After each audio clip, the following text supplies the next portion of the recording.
that we can get started? Thank you.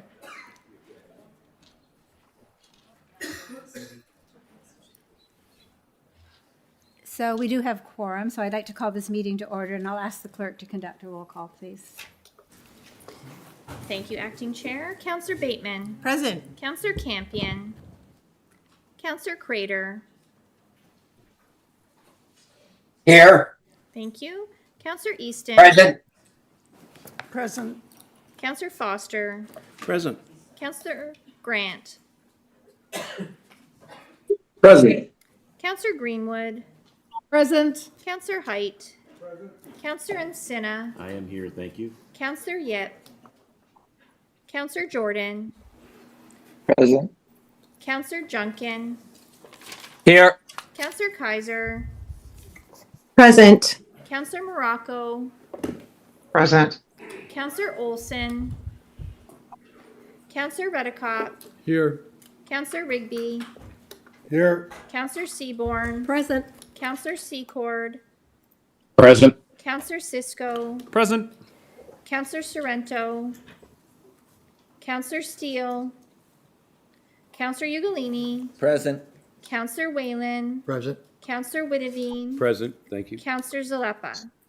I'm here, thank you. And we have regrets tonight from Councillors Badaway, Kiokio, Diodati, and Villela. Thank you. So I'd like to now call on Councillor Bateman, please, for the land acknowledgement. Thank you, Chair. The Niagara region is situated on treaty land. This land is steeped in the rich history of the First Nations, such as the Hattaway-Wendurong, the Haudenosaunee, and the Anishinaabe, including the Mississaugas of the Credit First Nation. There are many First Nation, Métis, and Inuit from across Turtle Island that live and work in Niagara today. The Regional Municipality of Niagara stands with all Indigenous peoples, past and present, in promoting the wise stewardship on the lands on which we live. Thank you, Councillor. So I'm going to ask members of council, are there any disclosures of pecuniary interest this evening? And seeing none, we'll move on to our presentations. Item 4.1 is the first presentation of the evening. It's Government Relations 2025 Year-End Review and 2026 to 2030 Government Relations Strategy. I'm going to call on CAO Ron Tripp for some opening remarks prior to the presentation. CAO. Thank you, Chair Ganan. GR is a core priority for both Council and the Corporation. Objective 4.4 under the Prosperous Region priority outlines the importance of having an active and unified voice when advocating to upper levels of government.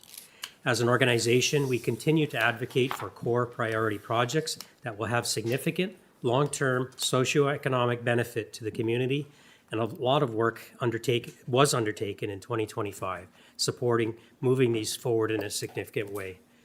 The creation of the region's GR strategy will allow the organization and council to be more proactive and focused in their approach to GR work, aligning with provincial and federal priorities. We heard this very clearly from government members: focus our asks and be persistent. This is also the first GR strategy that we know of in Ontario and positions us as leaders in the space, strategically focusing us to seize opportunities and positively influence our partners. It addresses the why and how we undertake GR while validating the what and who with council along the way. Rachel Ball-Condren is our GR program manager and is a familiar face to those that have participated in AMO or Niagara Week. I know she's excited to share this work with council tonight. Thank you. So whenever you're ready, you can go ahead with your presentation. Thank you for being here. Perfect, thank you. Down a little bit. Perfect, so thanks Ron for that introduction. As mentioned, I'm Rachel Ball-Condren, the Government Relations Program Manager, and this presentation is going to walk you through two reports. So CAO 4, which is the Government Relations 2025 Year-End Review, and CAO 5, which is the 2026 to 2030 Government Relations Strategy.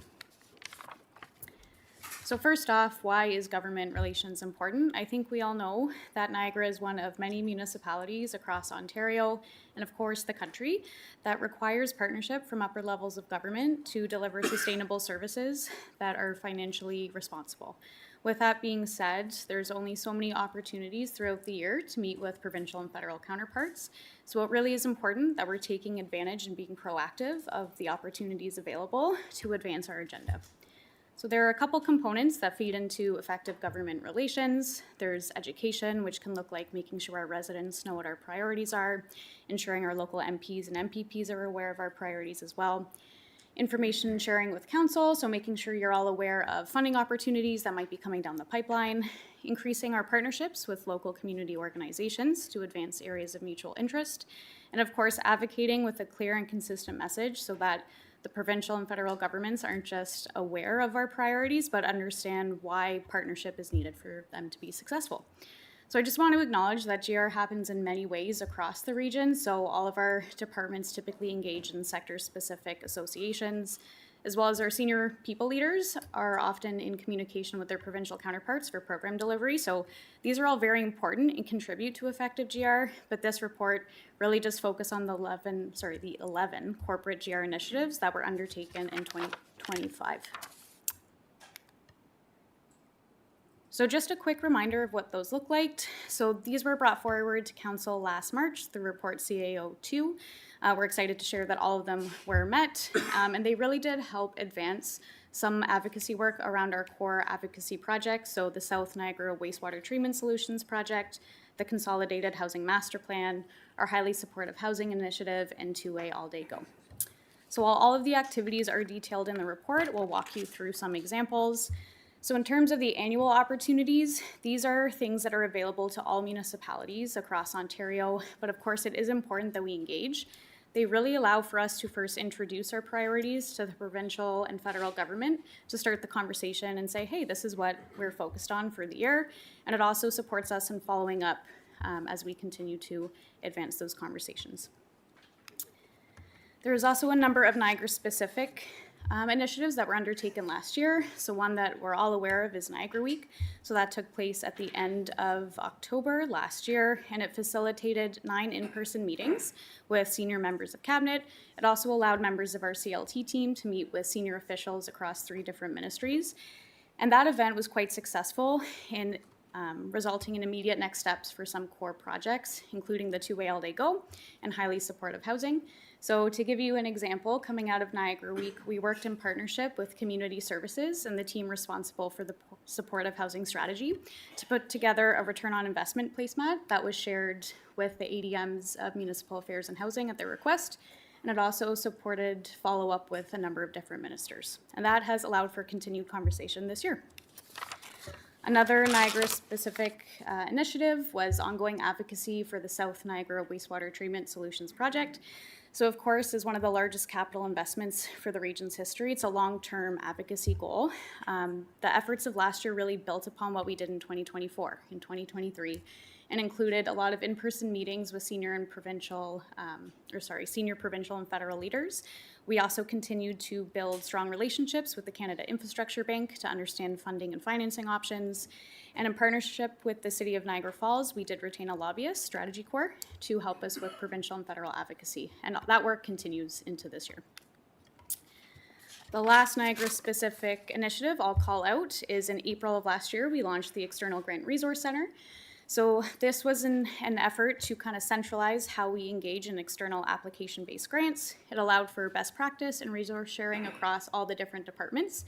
And it also helped us collect and build corporate knowledge around metrics in terms of what are we requesting versus what are we getting in for application-based grants. So what you'll see up on the screen is a pie chart for the 2024 funding metrics. This is publicly available through Council's strategic dashboard. And in the next few weeks, we will have an update for 2025. So in terms of what we have planned for this year, we know it's a year of transition with the election planned for the fall. With that being said, it really is important that we don't lose momentum on what we did in 2025. So I know I spoke to those projects that are highlighted in the second last bullet there, but of course Niagara Week most recently did result in some pretty immediate next steps for 2-way all day go. Through continued conversation with the upper levels of government, there should hopefully be an infrastructure program coming soon at the provincial level that could potentially support some of our core infrastructure projects. So it's just making sure that we continue to advance this work and don't lose sight of that. So we are planning to engage in all of the annual opportunities available to us. And then, of course, the 2026 to 2030 government relations strategy, which I'll speak to afterwards, does outline some internal actions for 2026 that will help us kind of work internally to be best prepared for the new term of council so we can help them with their advocacy work. So now we'll focus on the strategy piece. And this latter half of the presentation does speak to CAO Report 5, just so everyone knows. So in terms of what is driving the government relations strategy, Ron already mentioned this in his opening remarks, but it was an action outlined in Council's strategic priorities. And of course, it also supports our corporate priorities. Advocacy is one bucket on its own, but of course, GR would support housing, infrastructure, and homelessness initiatives in some capacity as well. So it's really making sure that the corporate business plans and council strategic plans are already more aligned than they already are in terms of how we move forward with advocacy. So why do we need a strategy? I actually think it's very exciting. I think it's important that we recognize that government relations is really a 365-day exercise. It's not something you can just do once or twice a year and be successful. It really is a long-term relationship building agenda that supports the organization in building positive relationships with the provincial and federal governments. Irrespective of who's at the table of any given time, it's really creating that long-term trust and partnership. So by adopting the strategy, we are hoping to be able to more strategically allocate our GR resources, and that will support both the corporation and council in applying a more focused and proactive approach to how we engage with government relations activities. So this is the framework of the strategy. The overall goal is, of course, to enhance Niagara's level of influence with the provincial, federal, and municipal levels of government. This will be achieved through 3 different objectives, which will be supported by internal and external actions and targeted initiatives. So Appendix 1 of CAO 5 does detail all of these in full, but we'll go through a few key highlights in the next few slides. So for Objective 1, the key here is really we want to increase our level of support with our local community partners to see what we can advance independently versus in partnership with others.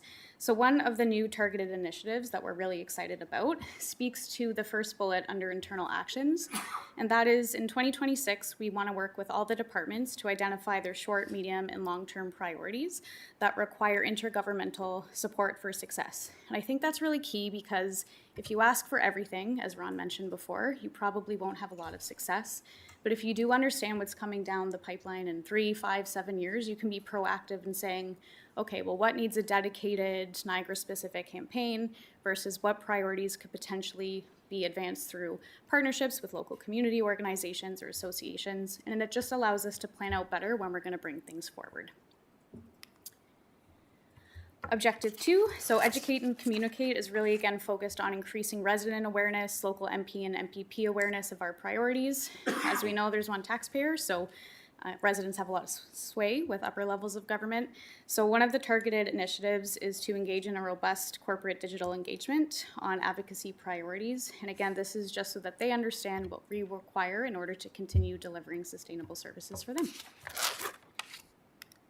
And then finally, we have Advocate. So the one action I will speak to here is the 2027 to 2030 advocacy plan.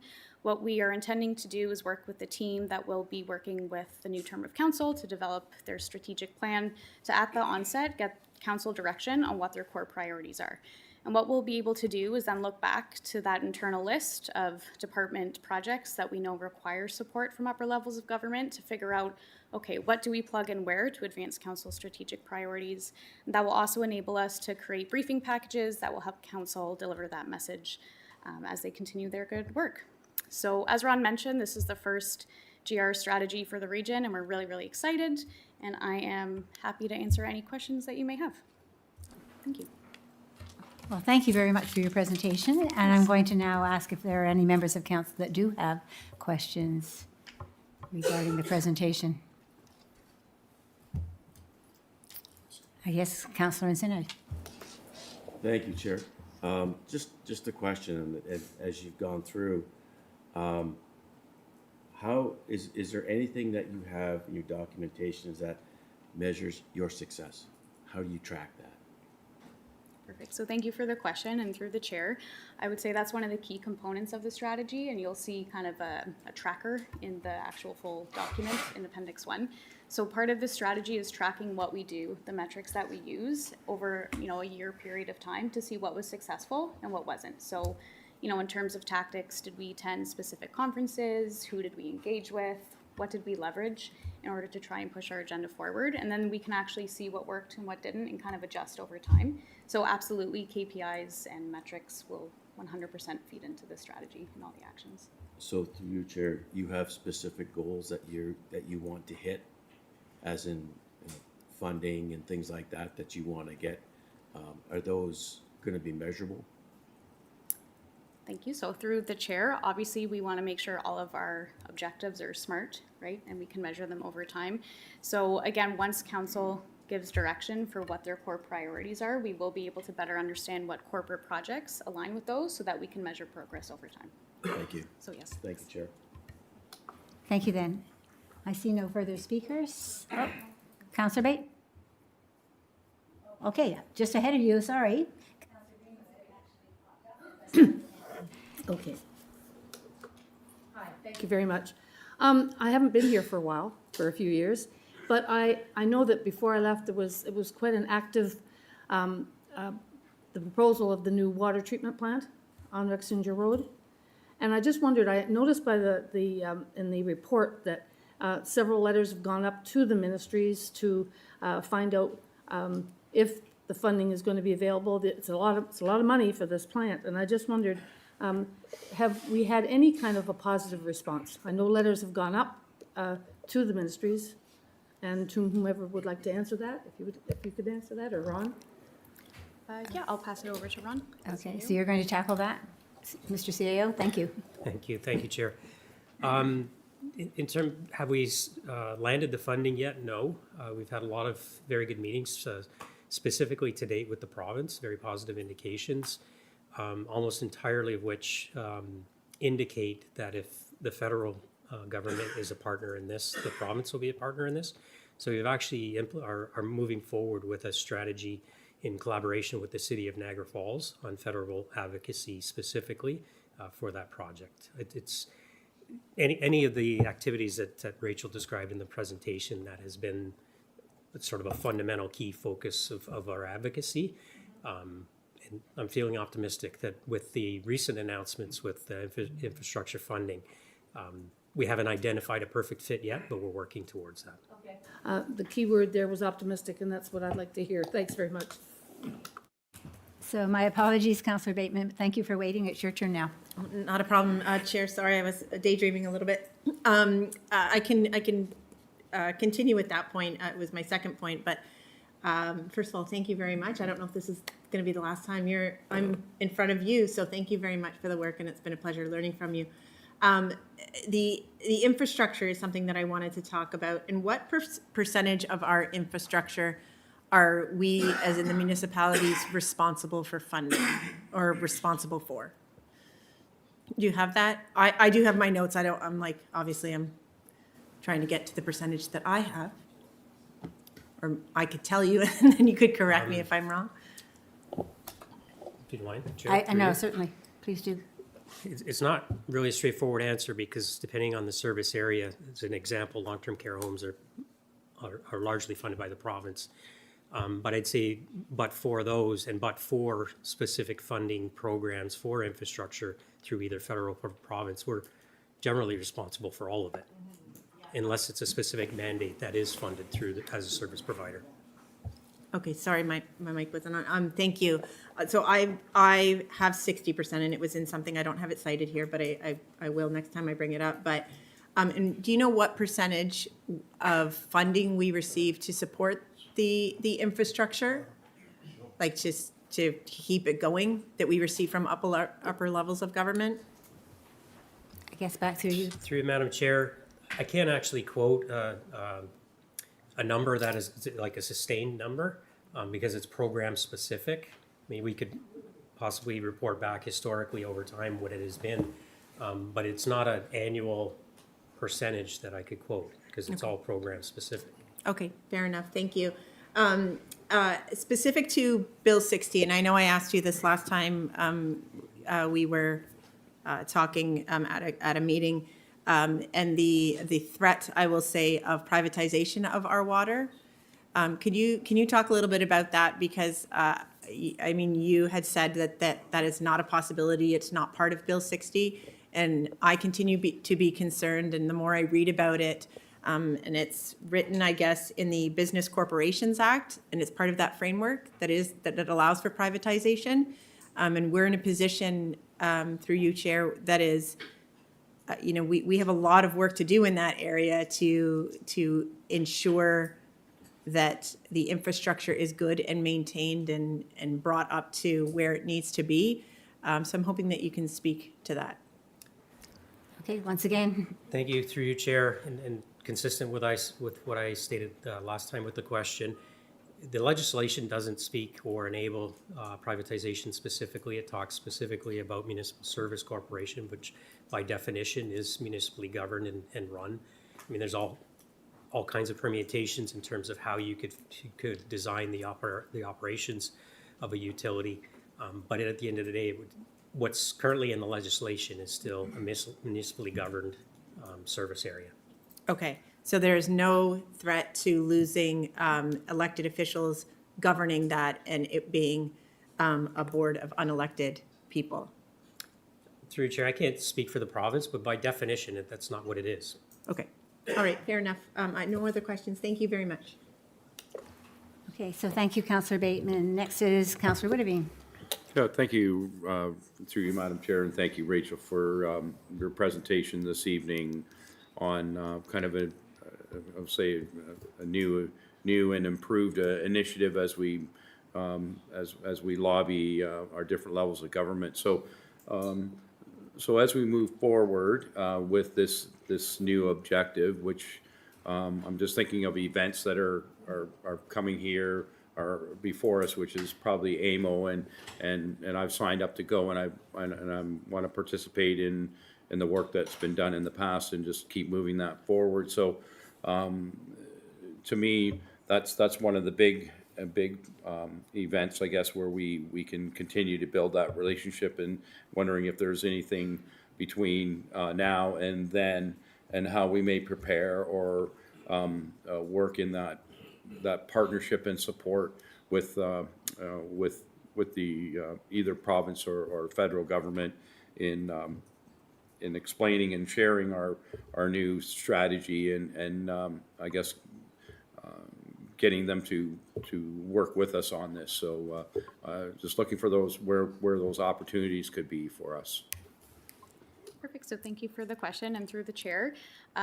First off, AMO, yes, absolutely. It's taking place in August. So as has been the case every year, we will be bringing a report to council a little bit later on, likely at the end of May, to just discuss what we're bringing forward, approaches for attendees, similar to every other year. So that definitely is on the work plan for this year. In terms of what we can do in the interim, we've already been doing a lot of work. The pre-budget consultations took place just at the end of January, I believe, for the provincial government. So I know we had some representatives in person. We submitted a written delegation, and every day we're continuing to push those core projects forward. The wastewater treatment plant, consolidated housing master plan, work hasn't paused. It's certainly not going to stop because it's a bit of a year of transition. And we continue to engage with our either senior staff counterparts or, our local MPs and MPPs to try and push those forward. So I hope that answers your question. Yes, it does, and thank you for that. And through you, Madam Chair, so being that we're in a period of transition, I guess my concern is that that government support staff doesn't they don't forget about us just because we're through some type of transition here, and so that and so you're reinforcing that you're continuing that relationship, and I hope that you would reinforce to our federal and provincial staff that we're on course and still headed cooperatively in that same direction, and the needs are still the same. So that was, I guess, my comment after my question, Madam Chair. We'll take your comment. Thank you, and thank you for that. And so, Councillor Foster, you're next, please. Thank you, Chair Gannon. Thank you, Rachel, for the presentation, and I have to say I've very much enjoyed you organizing us at AMO and in Toronto as we've been doing our things over the last number of years. I'm quite curious about the new program that we're talking about, the partnership and support, and you know, trying to identify the short, medium, and long-term requirements for intergovernmental work. How do you really see that falling out? Is this going to be a staff initiative? Is this going to be something that the politicals are going to have to be involved with? Is this going to be you know, something perhaps coming back through corporate services or whatever? How do you guys really see this sort of falling out? So thank you for the question, and through the chair, a little bit of both. I think as I spoke to, like, the 2026 work is really focused inward, just because, you know, we have our corporate business plans, departments know the projects that are coming up in their forecast. So while they're very much aware from the GR perspective, we just want to get oversight in terms of all you have planned, what requires intergovernmental support to be successful. So whether it's funding, legislative change, approvals, just so we know what's coming down, you know, in the short, medium, long term. I think once we have kind of that list of the projects that specifically need intergovernmental support, we can kind of map out what that looks like over the long term. And then to your point, you know, once there's a new term of council and they provide direction on their priorities, it's a lot easier then to slot in those corporate projects into how they can help advance advocacy for those specific initiatives. Does that answer your question? Yeah, I think so. I'm sort of curious with this as well. Up till now, we've had quite a number of issues that we have been dealing with the other levels of government, both up and down, I might add, too, to try and get resolved. I'm assuming that we must have already a pretty substantive list of things that you're working off of.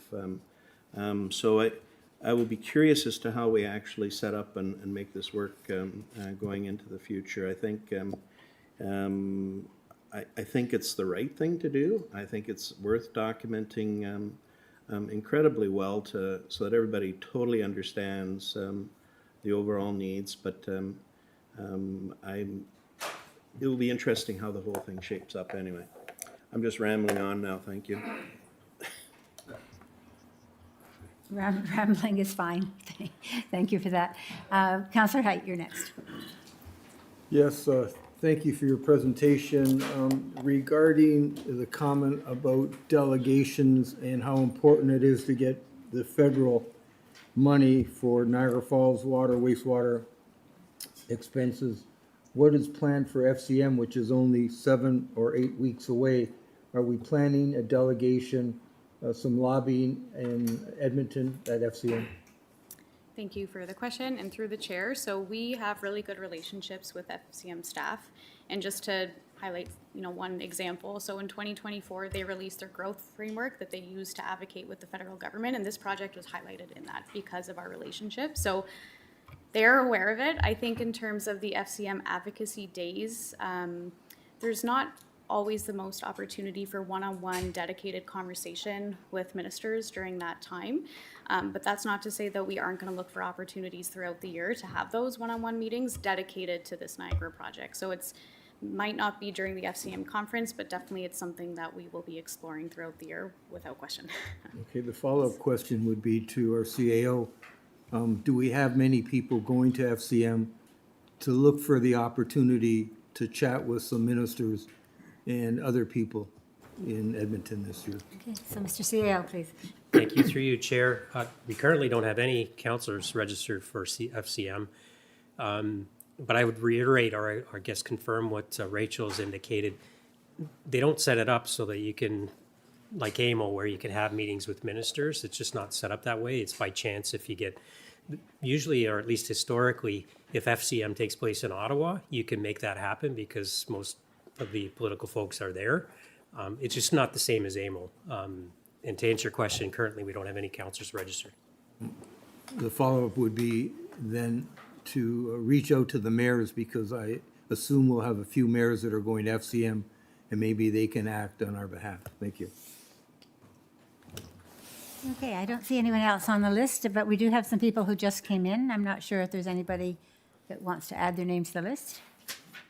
Okay, so seeing none, then I'm going to thank you, Rachel, not only for your presentation, but for taking the questions so well. That's a hard job when you're not knowing what's going to come forward, but thank you so much for that. Okay, so 4.2 on our agenda is the 2026 Asset Management Program update. So there's no preamble to that from you, CAO, so I'm going to call on Pius Maposa, Director of Asset Management, and Ricky Chung, Senior Budget Specialist, for the presentation respecting the 2026 Asset Management Program update.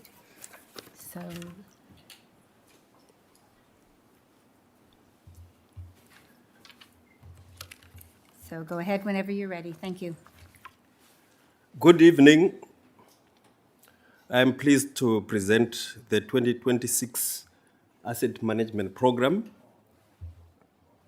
This session provides an overview of our progress and also presents options for a balanced, affordable capital financing plan in response to Council's direction. At its core, asset management is about making coordinated, informed decisions to realize the maximum value from our infrastructure over the long term. It is important to emphasize that this isn't just about fixing what's broken. It is a coordinated, data-driven process to realize maximum value from our infrastructure over the long term.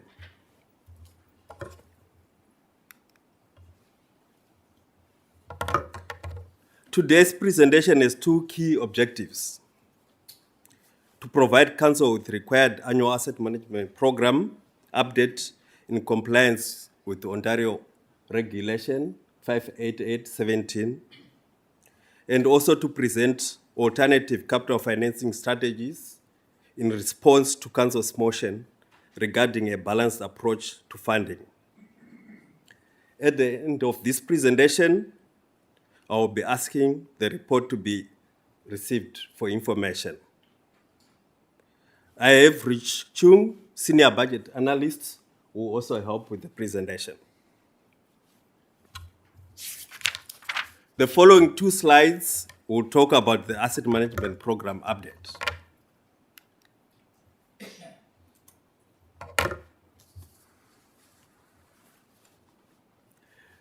This annual update is both a regulatory requirement and a governance tool. Under Ontario Regulation 588/17, municipalities must report annually on the status of their asset management program, and this report fulfills that obligation. It also aligns with the region's asset management policy, which commits us to logical and evidence-based decision-making for the management of infrastructure assets. Most importantly, it supports Council's oversight of public infrastructure. As stewards of the region's assets, Council has duty of care to ensure critical infrastructure is maintained and risks are managed appropriately. It also ensures compliance with legislation such as the Safe Drinking Water Act, the Fixing Long-Term Care Act, and regulations relating to EMS equipment standards. It also protects both the public and the infrastructure they rely on.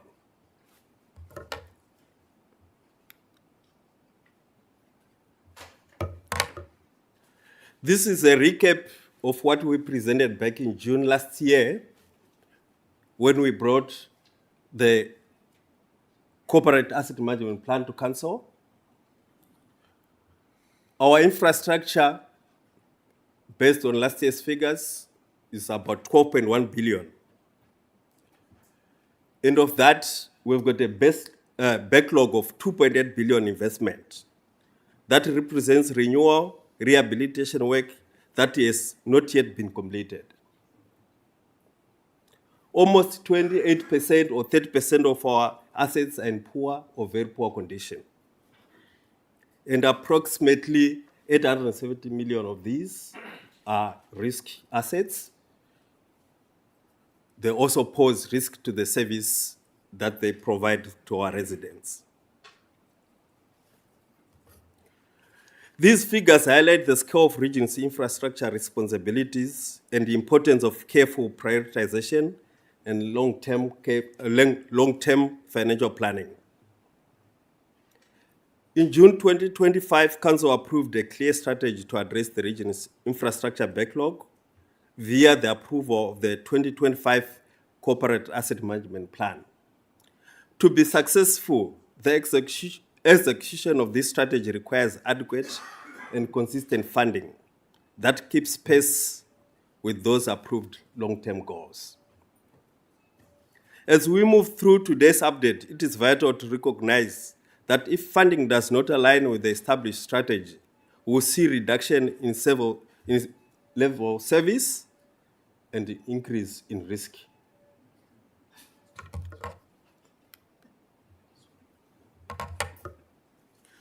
Now I'll move over to the initiatives that the divisions and departments are currently undertaking to enhance our asset management program. To respond to increased infrastructure pressures, the region is advancing a focused set of asset management initiatives. Currently, there are about 52 asset management initiatives underway across divisions. You see them as an appendix to the staff report. These initiatives are intended to support informed decision-making, protect service reliability, and ensure that infrastructure investments deliver long-term value. We've categorized them into 4 major themes. First, we've got asset data and inventory, improving the quality and consistency of what we know about our assets. Across service areas, we are creating a central asset register for the region, updating inventories, replacement values, and also GIS information to reduce uncertainty and support better planning. Secondly, various condition assessments and monitoring are being carried across the organization. These include within water and wastewater inspections that are being undertaken. Also for facilities, building condition assessments are being conducted.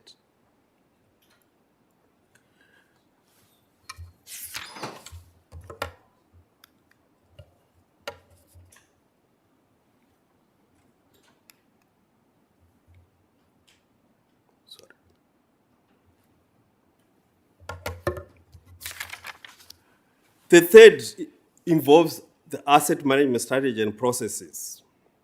This involves modernizing our tools and applications that we use to track data and also to help in terms of prioritization and decision support. Lastly, we've got asset management planning, which brings data, condition, and risk together to inform life cycle planning and provide evidence-based renewal strategies. Initiatives under this theme include expanding the corporate budgeting model, CAMRA, from a 1-year view to a 10-year view, as well as divisional asset management plans for roads, stormwater, fleet, and waste management services.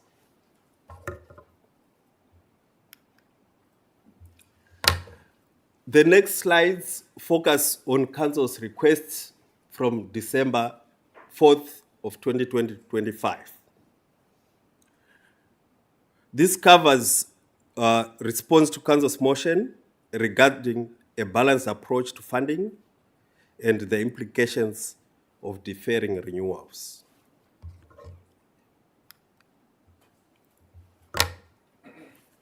Again, on December 4th, 2025, Council directed staff to develop a capital financing plan that balances taxpayer affordability with a risk-based approach to long-term asset renewal. To provide a balanced perspective to an updated capital financing plan, it requires a reflection on past decisions.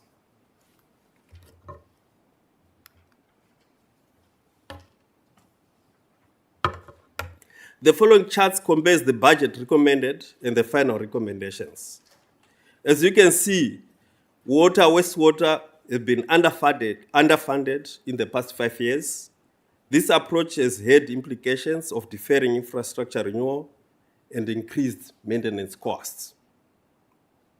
The 2025 Asset Management Plan provided a new target for the 2026 budget deliberations to address these deficiencies. With affordability at the forefront, the 2025 Asset Management Plan recommendations were not approved as recommended.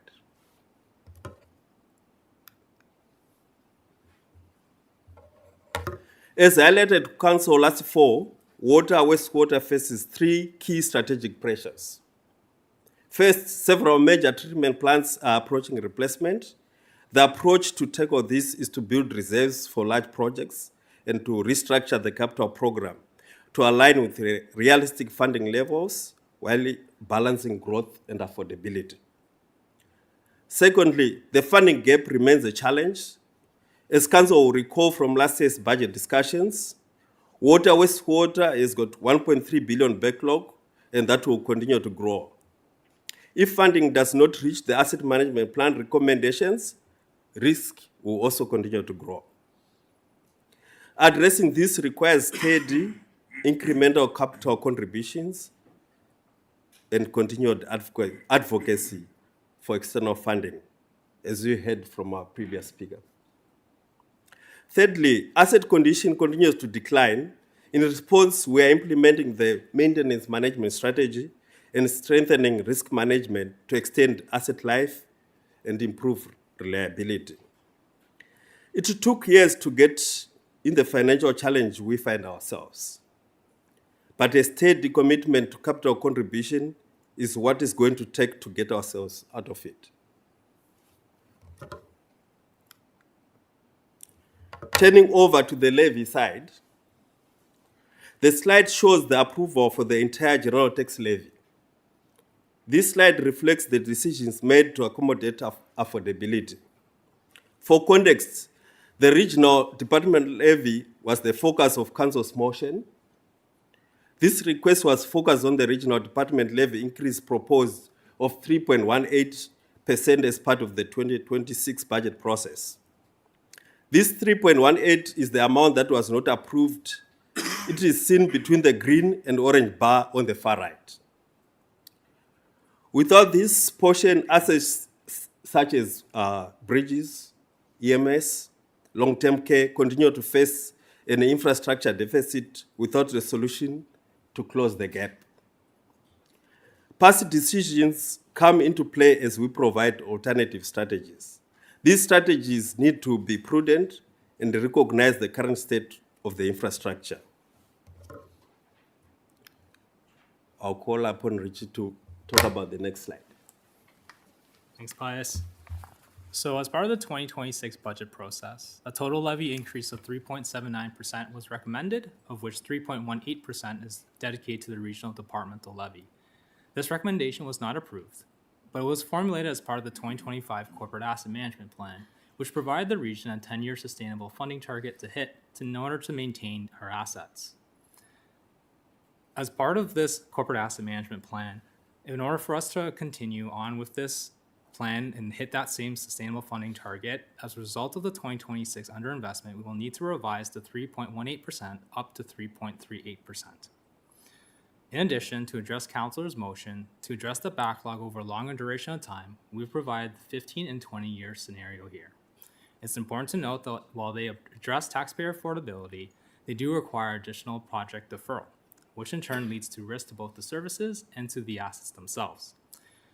In order to address this, we discussed with our subject matter experts in IT, transportation, and EMS, since they make up the majority of the assets within those departments, and they provided us with some risks, and you can see this in the table. In summary, if we delay the fix, service levels will take the hit.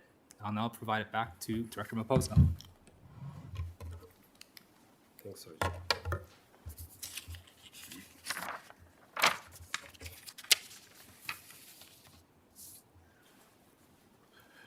So on this slide, we wanted to bring to attention what happens when we defer projects.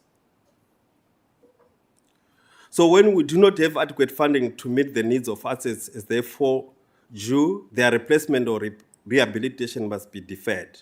It is beneficial to clarify the mechanics of deferred renewal. Deferring a project is not a cost-saving measure. It is a cost-delaying strategy. It carries risk in the form of operational risks from asset deterioration. As we extend the timelines to address our infrastructure backlog, we trigger a shift in our spending profile. We move away from controlled and planned capital investments into a cycle of reactive maintenance. Reactive maintenance increases our total cost of ownership. Emergency repairs are more expensive than planned work, along with chance of service disruptions to the public. Deferring does not eliminate the bill.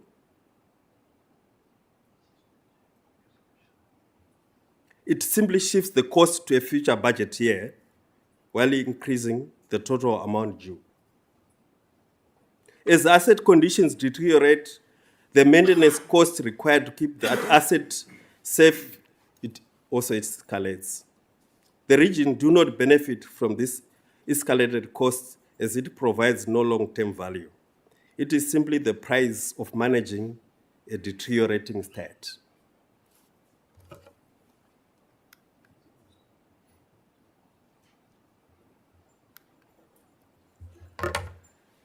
So some key takeaways. The region manages a large, aging and complex asset portfolio. As I indicated, almost 30% of our assets are in poor or very poor condition. Almost $1 billion are at risk. And that risk includes sometimes closing the bridges because we want to keep the public safe. Sometimes it also involves reducing capacity on certain infrastructure so that the load can be carried. Our asset management program is outlined.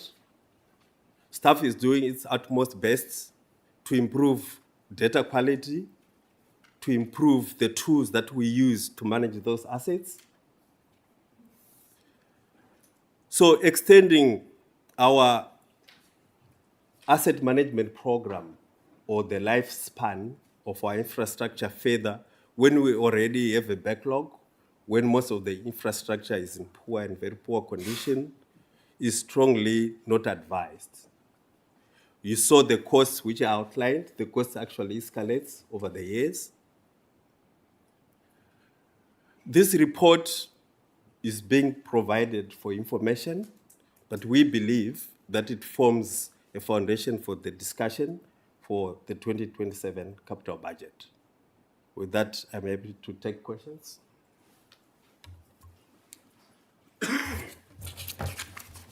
Okay, so we're now looking for anyone from council that has a question, and I see Councillor Cisco, you're up first, please. Thank you, Chair. I'm just curious with respect to the 10, 15, 20-year funding mechanisms. Have we done the calculations what the total increase just related to the asset management plan would be over the course of the 10, the 15, or the 20 years in terms of like an overall percentage increase in people's taxes? I did a back of the envelope one for 10 years, but I'm curious, like has staff calculated what that overall percentage increase to the levy would be for residents on their bill? So what we've calculated is the incremental costs. Yeah, no, that's not what I'm asking for. Yeah. I'm asking for the increase on the tax bill. Could someone do that calculation? We can bring that information back to you. Wonderful. Yeah. I think that would be instructive for folks in the room. Just the back of the napkin calculation on the 10-year, it looked like a 40% increase in property taxes for residents just from the asset management plan. And I think that's important for people to recognize. Yeah. A couple of questions with respect to what you've looked at in preparing this report. I'm curious, did staff look at identifying any different methods for building infrastructure? Specifically, I'm thinking roads. I would imagine anybody who's ever had the opportunity to travel maybe to Europe, they've seen roads built at a much smaller scale than what we build here. Have we investigated perhaps reducing our infrastructure costs by building to a different scale, taking on different methods to be able to build out our road network? Was that investigated? I'm looking for help from Director Tisson. Oh, okay, so, Chair? okay, so Director Song is coming to, I think, perhaps address that. So, thank you, Chair. I'll start. In fact, that was part of the subject of the discussion that we're going to have on this agenda, but we pushed forward because we still have more work to do on that. I'm looking either at the commissioner or the director can expand upon that a bit, but that's exactly what we're talking about, going to be talking about. That was the subject of the report. I'm happy for it to come back at another time, but I think that fits very importantly inside of this conversation. Absolutely. Because if we can identify ways to build our infrastructure to a different scale, a more reasonable scale, I think we would see that our long-term costs drop quite significantly. The conversations I've had with engineers, specifically those with experience working in the European context, their lifelong infrastructure costs are significantly lower because they are building at a different scale. The other question that I wanted to ask, have we looked at what the actual regional function of some of our infrastructure is and whether it makes sense to be transferring some assets to local area municipalities where they would be better served? I'm thinking specifically again of the road network.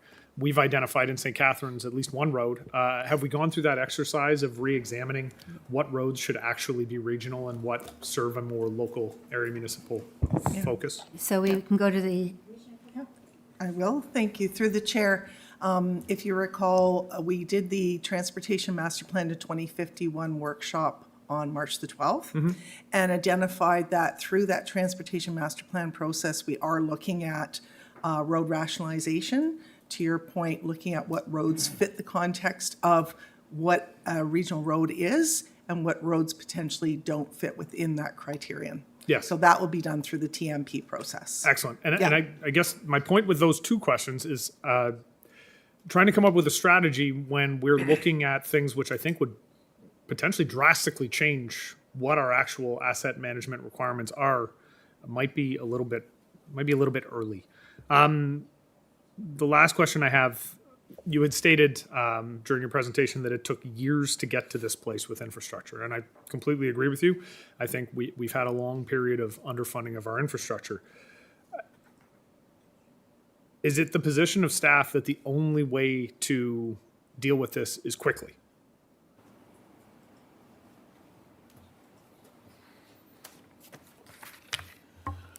That's a very good question through the chair.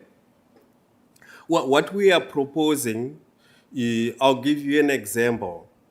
If we don't, say, do a road resurfacing within a certain window, which is typically 15 years, and we miss that window, by the time we come in year 20, we are going to do more work than we were supposed to do initially, right? So there is that cost built up, which happens if you don't do a certain major work or rehabilitation within the correct window. And I understand that. I guess my question is, with respect to the infrastructure that we've identified, and maybe I phrase it a little bit differently, will residents recognize a difference if we don't do everything quickly, but we prioritize those resident-facing items of infrastructure that have the biggest impact? Is that a strategy that we can look at? You know, looking at a risk mitigation strategy from the perspective of residents living in the community who are actually using the infrastructure on a daily basis. Is that something that we're looking at and adequately planning for through this? Through the chair. I'll start then. I think yes, go ahead, please. Okay. Yeah. So one of the key tool or mechanism that we are using to prioritize the money which is available is to actually look at the highest risk. So we even plot that into a risk map, and we actually find the things which are on the highest risk. But you find that within that high risk portfolio, money is not even enough. So we further prioritize. That's where we're going to return on investment. Yes, all the high risk, but where do we get the highest return of our money? So in terms of what's the criteria of that risky profile, we prioritize things like we are mentioning, Councillor, in terms of which are the most critical things and which are the most, for example, water or for transportations. Yeah. And I appreciate that comment. I guess my struggle is we went through a budget process this year, and one of the capital projects that was prioritized, and I would assume prioritized as high risk, was a resurfacing of the regional parking lot. And I would argue from a municipal taxpayer perspective, that is not a priority. That is not a project that should be on the books because there are other areas. So I guess, I mean, I appreciate the work that's gone into this, and I appreciate the work that's gone into the asset management plan. But I worry that the lens that we're using sometimes to prioritize some of the works is not the same lens that taxpayers would necessarily take to some of the projects. That's all. Thank you, Chair. So thank you for that. I'm going to go back to Director Tassoni, who moved from the back to the front. You didn't actually get an opportunity to interject some of your comments. I wondered if you still want to do that. Yeah, through the chair, I think the question at the time that Mayor Cisco had put forward was around making roads smaller. And I think this presentation is really just the starting point for what's going to be some very difficult conversations around what regional infrastructure needs to look like. What is an absolute must for regional infrastructure, specifically on roads, and what maybe shouldn't be on regional road systems. And that's part of it, is making things a little bit smaller. But right now, and the way that things have been in my time at the region, is folks have always wanted the regional roads to have everything. And I think we've come to a point where we have to have that hard discussion now on what is an absolute necessity and what is a nice to have. Chair, can I just respond? Yes, please do. I just want to say that I appreciate that viewpoint immensely, and I 100% think we're going to have some difficult conversations, but we have to, because the back of the napkin calculations I did, 40% over 10 years, is absolutely untenable. It's not a thing that our taxpayers can afford. So I'm glad that staff are bringing forward those difficult discussions. We have to have them. We have to right-size our infrastructure, because otherwise we're in a difficult position. And I know that this is supposed to be a question, so I will simply say, would you not agree? Thanks for turning that into a question. and Through thank the you. chair, I agree. Thank you.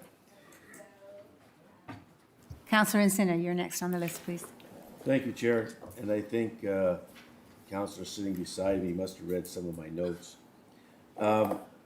When we went through the budget process, and it was advised that we went through camera, and we came up with all these different things that were priorities.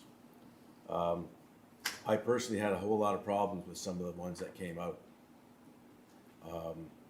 And at what point are we going to sit down, or are we going to just go through this and say, of everything that you have here, how important is it really, one, to the taxpayer, or is it that important to the organization?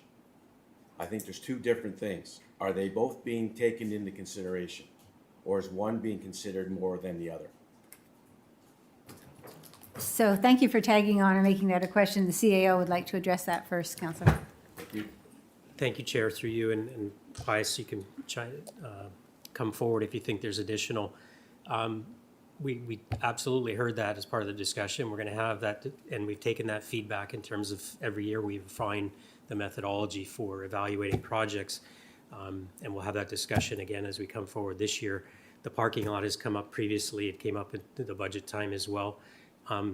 And because that rated high, because it was a health and safety issue related to incidents that have actually happened. So that's part of the balanced approach to everything. But I understand the way the question was posed. What does the public see in terms of the investment? But just by way of explanation, that's why that was at the level that it was.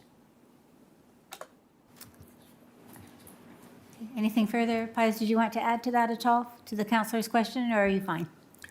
I'm fine. Thank Okay, you. thank you. Councillor Cinder, is there anything else? Through you, Chair. You go back to 2022, and we've noticed that even before that, the way we have been doing business is not working. So is there a point in time that we're gonna look at it and say, okay, the system that we're going through with our capital assets is not doing what we want it to. We need to rethink this. Has that come up at all? Have we even approached anything like that? Because as you can tell, if you look at it all the way up down the road, this is what we're seeing. And without any drastic changes, it's gonna keep escalating. So are we looking at any type of variations? Are we looking at any way that we're gonna change things?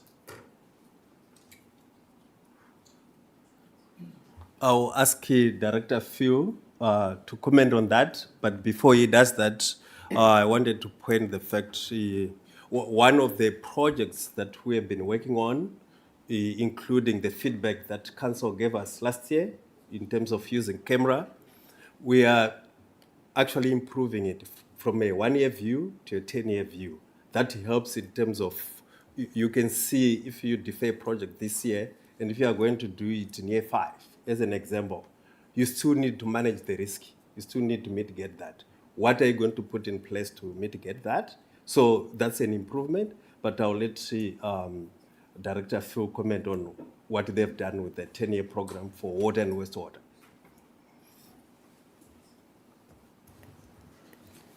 So we'll wait till you come forward. Let him go down there.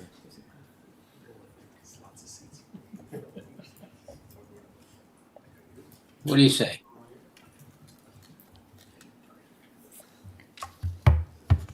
So go ahead, please. Thank you for the question. One thing we have done, and we are looking at doing things differently, is exactly what Pius had mentioned. We did a very robust 10-year forecast at looking at affordability. Like, what do we actually anticipate receiving? And what that made us realize is that, we had 1.3 billion worth of projects anticipated to be completed in the next few years, but that's not providing a realistic expectation for our operation and maintenance, our local municipal partners, and really the public. So now what we're doing is really focusing on our strategic maintenance management strategy and saying, we know that we're not going to get that level of funding to replace all of our assets. So what can we do that's going to balance our risk, our costs, and our performance to keep those assets running and to ensure that we can continue to provide service? Through you, Go ahead, Councillor. Through you, Chair. I take it then, is that the model that has been adopted by all the departments now? Or is it just solely to water, wastewater? Through the chair, I can start it and then perhaps others can add in. But I would say that water, wastewater was the pilot, knowing that we have $6.4 billion worth of assets. But in Public Works, I know our capital planning and asset management team, they've been looking at implementing this 10-year focus or 10-year forecast also for transportation. I know that our team with the asset management, they're looking at implementing the same thing across the board, because it gives you a long-term view of what it is that you're required to do or what you want to do, and then helps you prioritize that. And for the projects that you're not going to get to, that means you're going to have to rely on maintenance. What is it? Contingency plans. What is it that you can do differently? So the CAO is going to add on to that as well, Councillor. So to the question, exactly as Director Lambert has said, in water wastewater, we began there, call it camera 2.0 in terms of this modified strategy. I'd say that within our regional facilities, we're taking a similar approach. The goal is to be in the same place or have the same strategy for levy-funded infrastructure. It's just a lot more complicated, and we're not there yet, because you're balancing very different asset sets, whether it's the roads, whether it's the bridges, whether it's long-term care assets, whether it's ambulances. It gets a lot more complex, whereas in water, wastewater, you have funding that is water funding and sewer funding, and you can make those across the board strategic decisions. It gets a little bit more complex when it's across different service areas and different asset types, but we're working on it. The big thing that has already been discussed here with Director Tassone and Councillor Cisco is actually looking on the roads, which is a very significant portion of our asset base in the levy side, a rationalization of what the expectation of our road is. Thank you. Thank you, Chair. Okay. Anything further, Councillor? I'm good, thank you. Okay, thank you. Councillor Bateman. Thank you, Chair. I just want to be, there were some really thoughtful questions, and I just want to be, ask if they can be clarified to the two previous speakers. Is the question that we're trying to, the expectation that we would change how we do things here? Or is the expectation that we change funding? I wasn't really sure on the questions, but I kind of liked where they were going, but I want to be sure that I understand. Could I get clarification on that? Okay, so we'll go to the CAO. I could give you my interpretation, but we'll get an official interpretation. Well, the questions, I think, consistently spoke to what innovation are we looking at? How can we do things differently other than just throw more money at it, just simply a funding solution? And that's what we've been trying to describe, primarily focused at what the region does, but in the case of rationalization, it may be, should it be a regional road or should it be a provincial road rather than a regional road? There's discussions like those. Or maybe a city road? Sorry to interrupt, but is that? Yeah, that when I say municipal, I mean local municipal. Okay, yes. sorry. Thank you. And those are the discussions that will be coming forward. Okay. So through you, Chair, how are these funded? How is all of this funded? Because I know every year we get staff to come and they recommend a plan, so not just for this year, but for years to come. So where does that money come from? Through you, Chair, Thank you. I guess the only real sustainable funding is through the tax levy, so property taxes. Okay, property taxes. But I don't want to misrepresent. We do have a stable funding, which is a portion of the budget, which used to be called federal gas tax, but it's in place. And then there's funding programs, of which I've answered earlier, tied specifically to time-fixed programs, either at the federal, provincial government, or a combination of both. And specific to... And then, to complete that, there's also development charges that play into this as well. Okay. So through you, Chair, I wonder, so I'm, probably like we're 3.5 years into our term here, and a lot of what I've brought forward through motions and conversations is advocacy. And while I don't have a history of being on this council very long, I have been around for, I think, 4 budgets now and been not willing to support any of them because I struggle as somebody who lives in Niagara. My entire life I've lived in Niagara, but like Mayor Cisco is saying, or Councillor Cisco is saying, traveled many places and seen many different things, but understand the reason why so many people visit Niagara. And I'm looking at this and thinking, there's no way we could ever come up with a budget that would satisfy, like Councillor Cisco's comments, my comments, Joe, Jane, a taxpayer. So how, why are we not saying that this is not something that we can solve? I think, correct me if I'm wrong, I'd love to have somebody jump on and say, we can in fact solve this. When you bring us the budget, I think that you've gone through it with a fine-tooth comb and looked at things and have a scale, and certainly some things we can question, and we can remove some things or defer them, but even the projects are very small. So how in the world can we get ahead of this without crushing the municipal taxpayer? You going to tackle that as well? Through you, Chair. While probably not explicit in tonight's presentation, that's a part of the work that the first presentation that Rachel gave us. Advocacy for sustainable funding for infrastructure, although we call it laser focus on the treatment plant in Niagara Falls, we are actively and always advocating both individually as the region, but as all regional governments for sustainable funding from other levels of government. So that's ongoing and continues. Thank you. Have we ever done any publicity around that, any media around that, collaboratively with other regions to say, we are all in the same boat. We all need this type of support and it needs to be sustainable? Through you, Chair, I'm not aware of any media campaigns. I could be corrected, but I can say that I've been a part of, say, coalitions of the 6 regions going to the federal government and jointly advocating for infrastructure funding. So there's coordinated efforts. I'm just not aware of a media campaign necessary. It's intended to be directed directly. The advocacy is intended to be directed directly at the government. Thank you. Through you, Chair, is that something we would consider? There's so much talk about government change, and obviously we're very affected by it. And I will be very honest and say my only frustration being here is that I don't think we communicate very well our needs.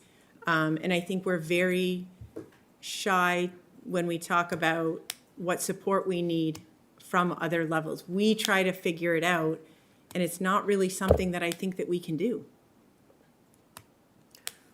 Through Chair, I'm not sure that I would agree, because in the work, again, described in the previous presentation with whether it's an AMO or Niagara Week, we do our own media in terms of articulating what we're advocating for, which includes this, not just for capital funding, but for operational funding and provincially mandated programs.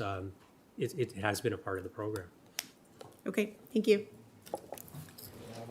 Thank you, Councillor. Councillor Whalen. Thank you, Chair. A couple questions. Firstly, with respect to the screen we have before us here. I would imagine that these costings are at today's values, not guesstimates or any assumptions going forward. Is that the case? Yes, that is correct, through the Chair. So it could be possibly like we did these things 10 years ago, probably half of these estimates what we have in front of us. So going forward, you're probably looking at 50% to 100% on top of that again. That's correct. And these deferral impacts, I would assume that these are full replacement values, not repairs and so on. So if you got somebody finally got another 10 years lifespan, you put a few dollars as opposed to replacing it. Is that the case also? Yeah, the additional costs come from the incremental costs of what the work that you need to do now. 2, it also comes from, you still need to manage the risk, right? If you defer to do the project in year 5 and it's high risk already, you still need to mitigate that so that you continue providing service to residents and also safety concerns. So those are the incremental costs that are associated with.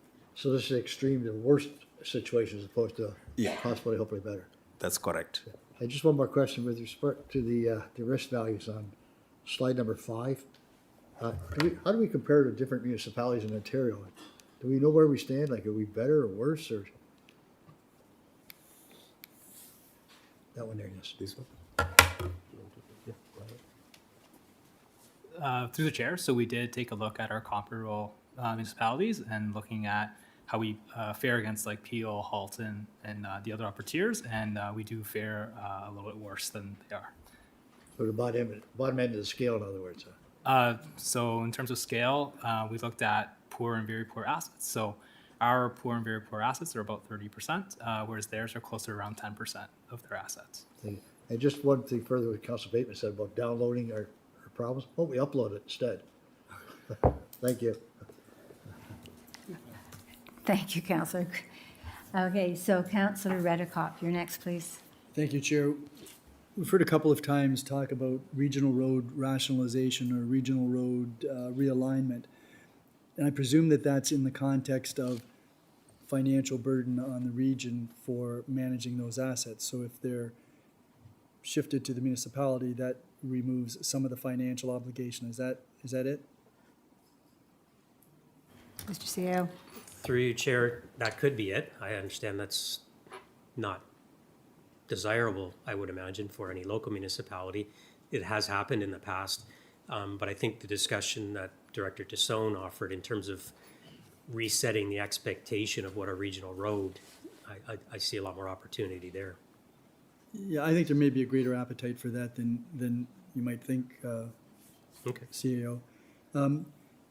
then that was tied to the transportation master plan in terms of, when that could be unfolded. How long will that take? My understanding is the transportation master plan is going to take a couple more years.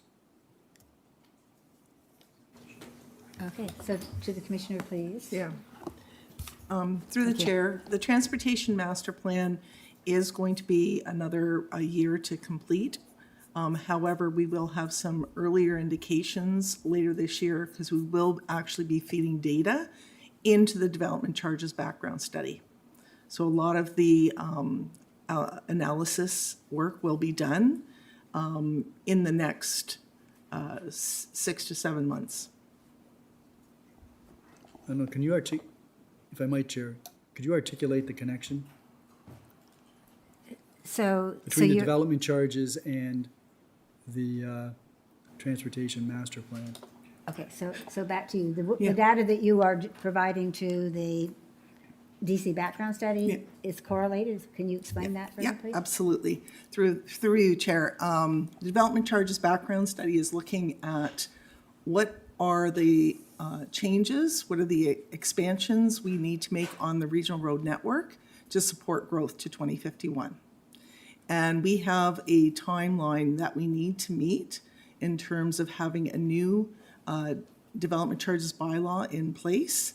In order to meet that timeline, we need to provide the information about what roads need to be expanded, what additional roads need to be constructed, and so on, to feed into that background study for the development charges bylaw.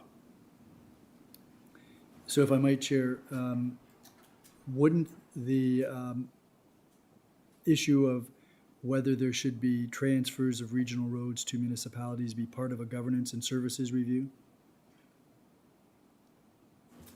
So Commissioner, you know that also has been a request, right, for looking at a service review? So, Yes, we are looking at a service review. With respect to the regional road rationalization, through you, Chair, we need to look at the entire transportation network and how it works together in terms of where we are today and the growth in the future. So we will be assessing the roads, how they function, and do they meet the criteria for a regional road to be included in the regional network?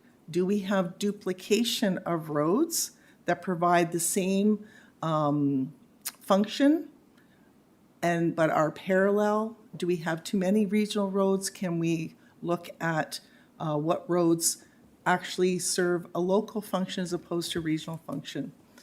Something to bear in mind in terms of the cost of maintaining our regional roads, because they support goods movement, they support high volumes of traffic at high speeds, and they support high volumes of truck traffic. They are designed to a different standard, a more rigorous standard than a local road.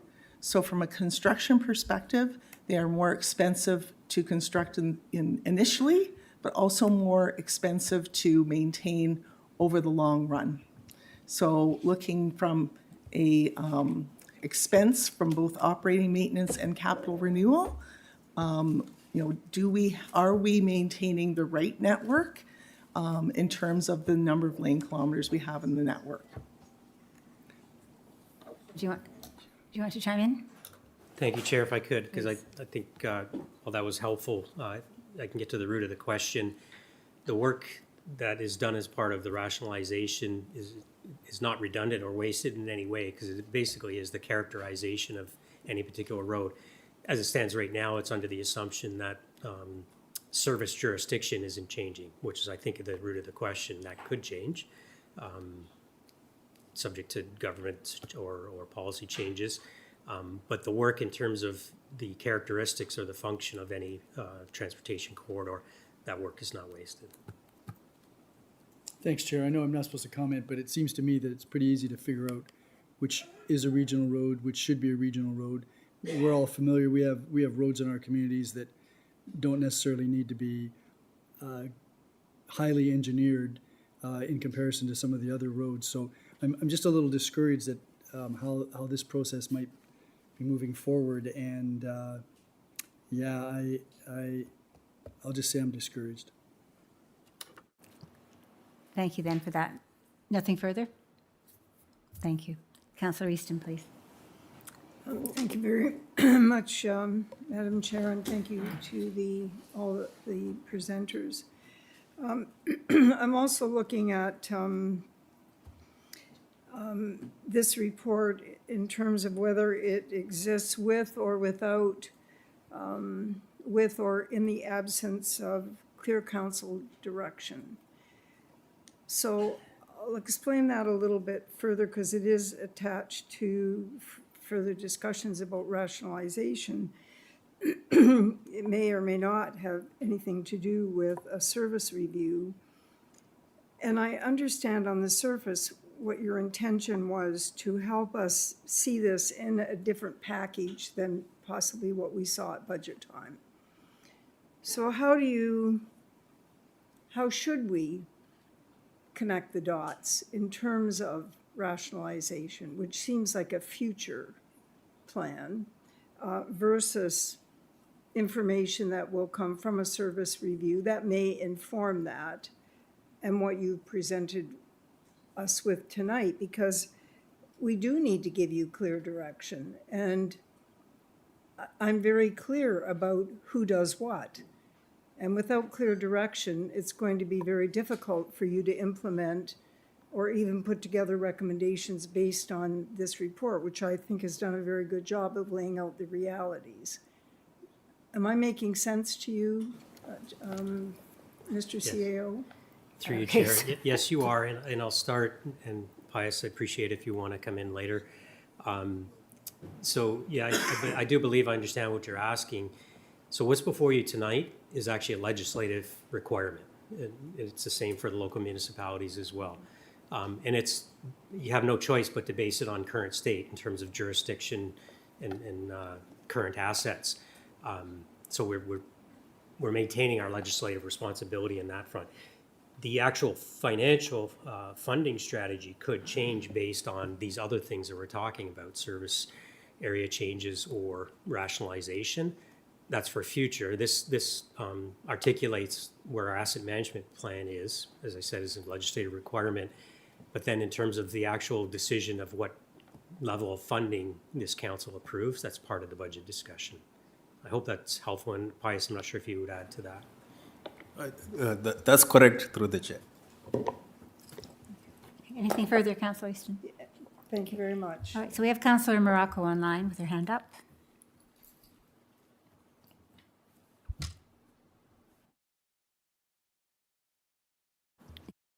Whoop, I can't hear me. Sorry about that. The mute wasn't. Okay. Thank you, Madam Chair. A couple of questions have been already asked, and one of the questions I wasn't too sure that it was answered correctly, though, but if I can just ask staff to, the amount that, the comparison that we were talking about to other municipalities and the debt that they're in, and based on comparison, what was that again? Just, if they can actually just reiterate that for me, please. Thank you, Madam Chair. Okay, so I think you actually made a comparison based on the percentage of high-risk projects, right? But I think we're looking at any other financial comparison that you might have as well. So feel free to answer, Councillor Morocco. Yep, through the chair. So yes, the comparison we made was on the poor and very poor. The other comparison we looked at was in terms of when they started their financial plans. So some of them started as early as 2009, and those municipalities that started earlier on, we found that their assets were in better condition. Councillor Morocco, could you hear that? Yes, I did. Thank you so much. Another question that I have, I know we already kind of addressed this too, is advocating to other levels of government.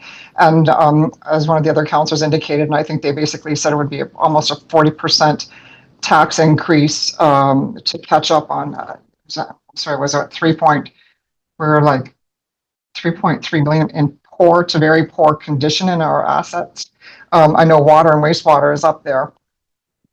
I don't know how that's going to ever work. I think what I'm looking for is staff looking at other ways of trying to compensate this. And I think the only other way is, I mean, there's only one taxpayer. And you can talk about roads being moved from the region to the cities. I mean, they still got to be fixed. They still got to be maintained. And there's still a debt that has to be paid.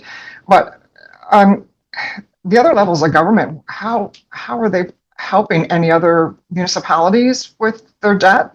Or are we the highest debt out there in the province of Ontario? I'm just trying to understand. It's like Councillor Bateman also indicated too, we've gone through 4 budgets, as me as well, and this just doesn't seem to be getting fixed. So we can't do it. These taxpayers can't do it. We heard that already the last 4 years. Like, there's just no way. So I'm just wondering, I think that's the main thing. We can't continue to grow and develop. So how are we going to fix what we've already got as we kick the can down the road for so long? So, Madam Chair? who would you suggest tries that? You're going to take I'll that? give it a start. Okay. So, Thank you, through you, Madam Chair. Well, at current state, sure, but for any funding programs that we can take advantage of, which are usually time specific, finite, we really can't afford not to address it. So what you're looking at is what the increases are necessary to meet that gap or close that gap or meet the requirements we have. Otherwise, we have increased risk, or we're just balancing that against risk. But what I can say, and we've talked about a few times here tonight, is the ongoing efforts, both at the provincial and federal level, for sustained infrastructure funding. My personal view on that is much of the infrastructure that we currently have built in, say, the 50s, 60s, and 70s, a lot of the water, wastewater infrastructure, and many roads and bridges as well, was quite considerably funded by the province. There were funding programs well established at the provincial level that supported that infrastructure investment.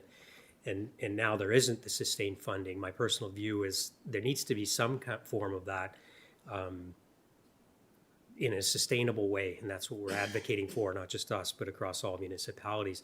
And to your point about one taxpayer, our only, in the case of levy, our only revenue source is the tax, property tax revenue, whereas the other levels of governments do have other revenue sources that can be prioritized to this. That's just my opinion.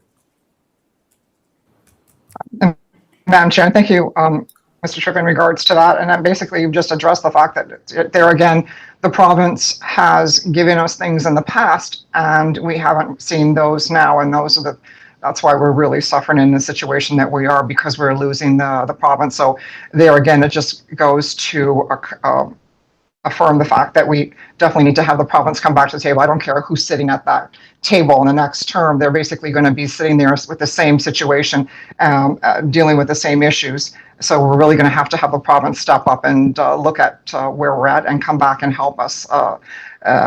That's all I can say, because there's no way we're ever going to get out of this debt.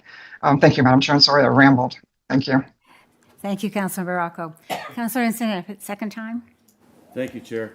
I'm just looking at the 870 million very high risk assets representing 7.2 approximately %.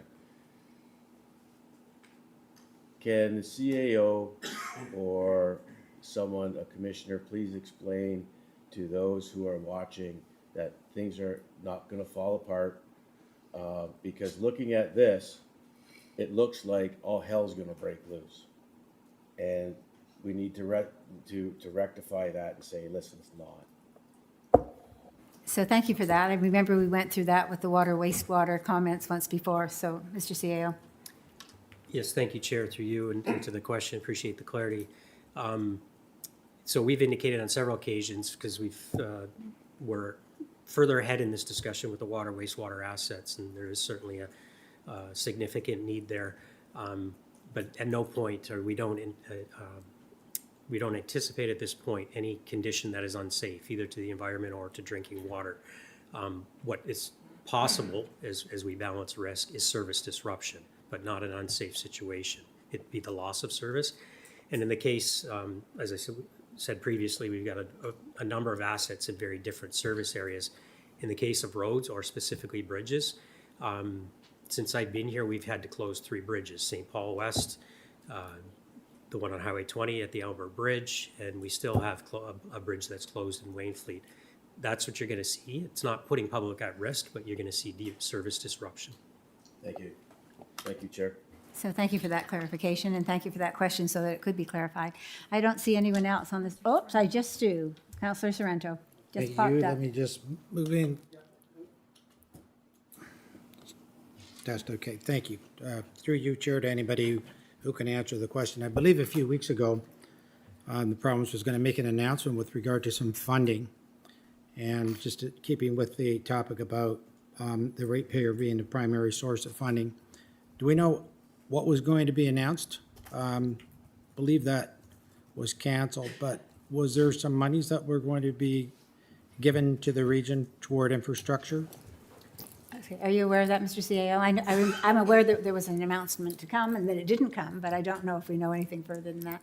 So the only thing is that there was an announcement. I was actually in conversations with MMH just last week, and they're still determining clarity on what that actually means at both the provincial and federal level. Through you, Chair, to Commissioner DeChellis, you were nodding your head yes. What can you add to the answer? Commissioner, can you add to that, please? There was to be, through the chair, there was to be an announcement on some money for the Niagara Falls wastewater treatment plant through the health and safety funding stream. I believe that was in the amount of around $24 million, and we had some matching money that we got approval for from council. And my understanding is that that money is still forthcoming. We're just waiting for the actual formal announcement to come through. Okay, no, that's great. And I understand that funding is very, very important. Just another question, Chair, through you to either Director Tassoni or the Commissioner. I guess it was about a year ago.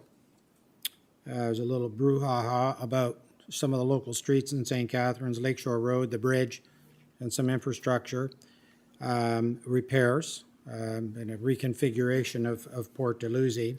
So my question is this, with regard to that, through you to one of the staff, is there the possibility that there could be conversations between our staff and the city of St. Catharines, possibly taking it over and then removing that portion of the transportation master study, out of our hands to kind of expedite it if they are interested in taking it over? And then to your point that you made before, Director, you're right. We need to look and see exactly what roads fit best. And I think perhaps another councillor mentioned the same thing.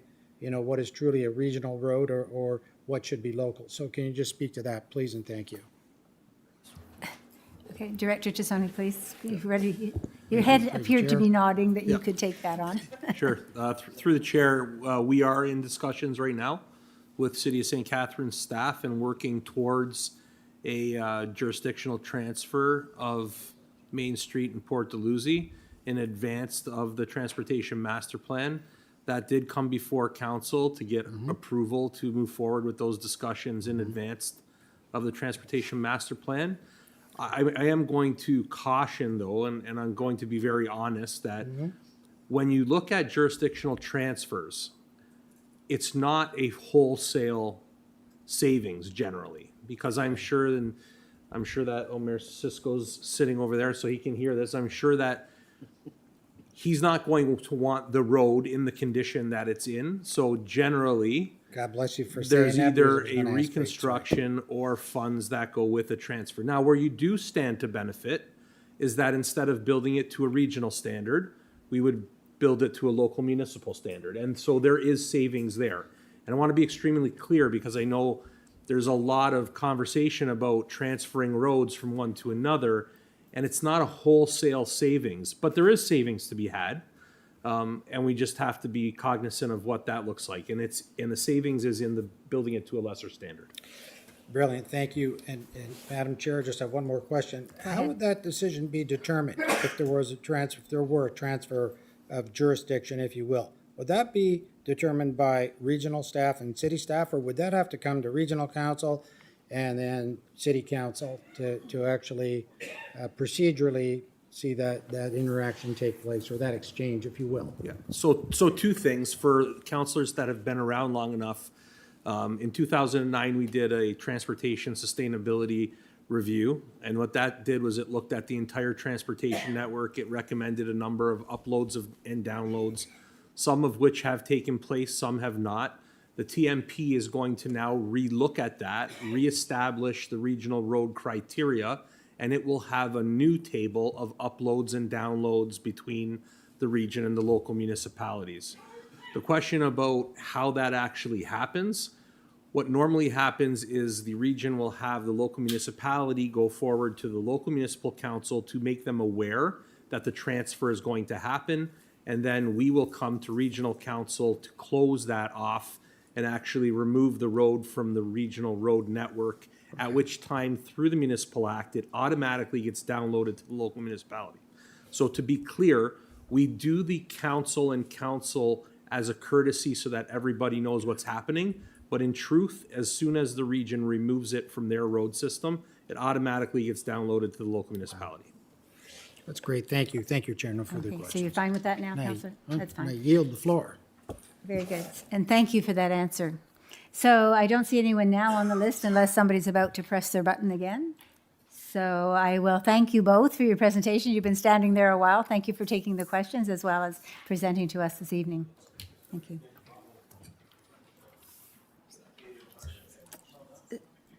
So that takes us then to items for consideration, and there's nothing this evening. I'm going to ask if any member of council wishes to vote on any of the consent items separately. Councillor Bateman? Chair, I don't wish to vote on them separately, but I do wish to speak to them. Okay, that's fine. Okay, so we need someone to move that we put these on the floor. I'm going to ask, Councillor Whalen, thank you. And someone to second that, Councillor Witteveen. We'll do the two Ws.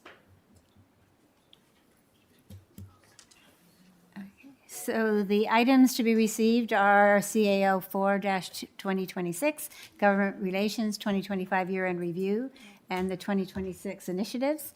And then the Government Relations Strategy for the next 4 years, and then the Asset Management Program update. Councillor Bateman, I'm going to go back to you. Which of those did you wish to speak to? I can speak, I can address it to the first one because I think it's kind of all-encompassing. Okay, go ahead, thank you. So again, Chair, my comments that, that this council and perhaps the corporation needs to really talk about what we do and what our responsibilities are. And that advocacy, I think, is really important because in the last couple months, talking to people about what we do and our responsibilities and, specifically why I'm a regional councillor and not a city councillor, or why I wouldn't, why this is where I wanted to be. I don't know that people understand really what we do and what our responsibilities are. So I just want to speak to one thing about there only one taxpayer. There's only one taxpayer, but that statement troubles me because I hear it often.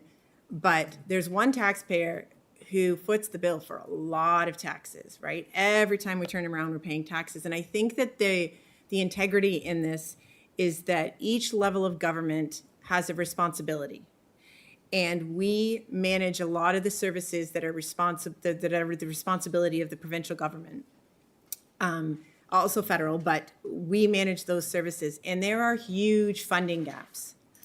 And there are, we bear the funding gaps when the federal government and the provincial government can't come to terms on a deal, like we saw with childcare.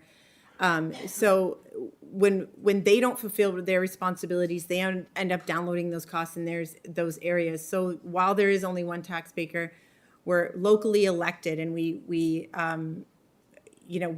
the people who get those calls, right? We're the people. I got a call from somebody who was taken off the childcare list because she had lost her job and she needs it now more than ever. But there's a 3-month holding period where you can still be on that subsidized list. So I don't think we're making it clear to people that while we're bearing these costs and these additional costs, these are items, and specifically infrastructure can be shared. Really, the bulk of it should be taken on by the provincial and federal government. And while I love to see relationships, and while I love to see us go to Niagara Week, we should really be talking, we should be sending out media releases, we should be talking about where this gap comes from, why we have to bear it. And, you know, my frustration, again, I'll just reiterate this point, is when we're talking about funding gaps in infrastructure and you know, the staff thoughtfully plan based upon all this criteria to come, and they come with like 4% increase, and we say we need to crush that down to 2%. We're just increasing it, really, at the end of the day, right? We're not saving any money. We're actually increasing that money, right? So it's like paying the minimum balance on a credit card. You're never going to get ahead. So, you know, as a counselor, I've always worried about that. And, you know, often at the end we throw Hail Marys and we're, you know, talking about moving 6 million from here to help that gap or whatever the case may be. And I think they're valiant efforts, but I don't think they deal with the problem. So, you know, while I won't be here for another budget, I really, really hope that this is addressed in the future, and with a lot of strong, aggressive tactics, and that the mayors, through their relationships with the province, can really leverage that. So thank you, Chair. Thank you for your comments. Anyone further wanting to discuss any of these? Seeing nothing, I will ask you to vote electronically, please.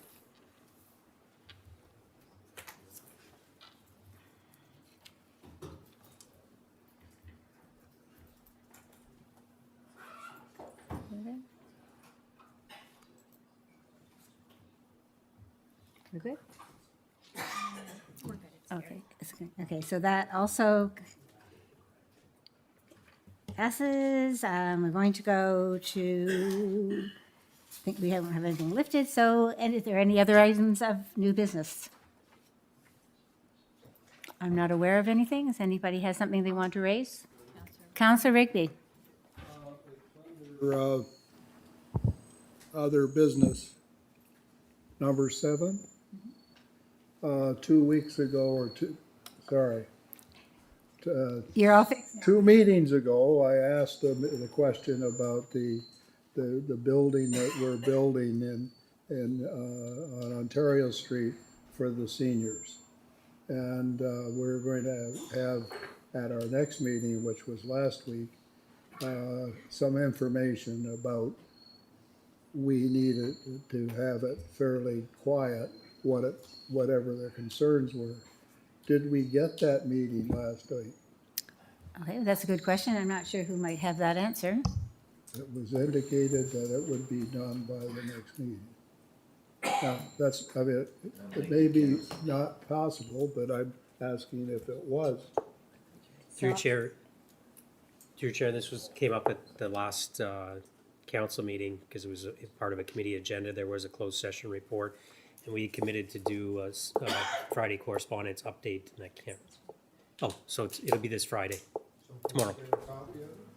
Tomorrow. The answer is tomorrow will be the Friday when you get it. Tomorrow. Tomorrow. Correspondence that you get, then you'll have go in under correspondence. Tomorrow, okay. Tomorrow, you're fine? Okay, good, Counselor. Seen that information. All right, seeing nothing further, the next meeting is scheduled for Thursday, May the 7th, 2026 at 6:30 in the Council Chamber Regional Headquarters. And having looked after all tonight's business, we're going to declare that this meeting is adjourned. Thank you very much.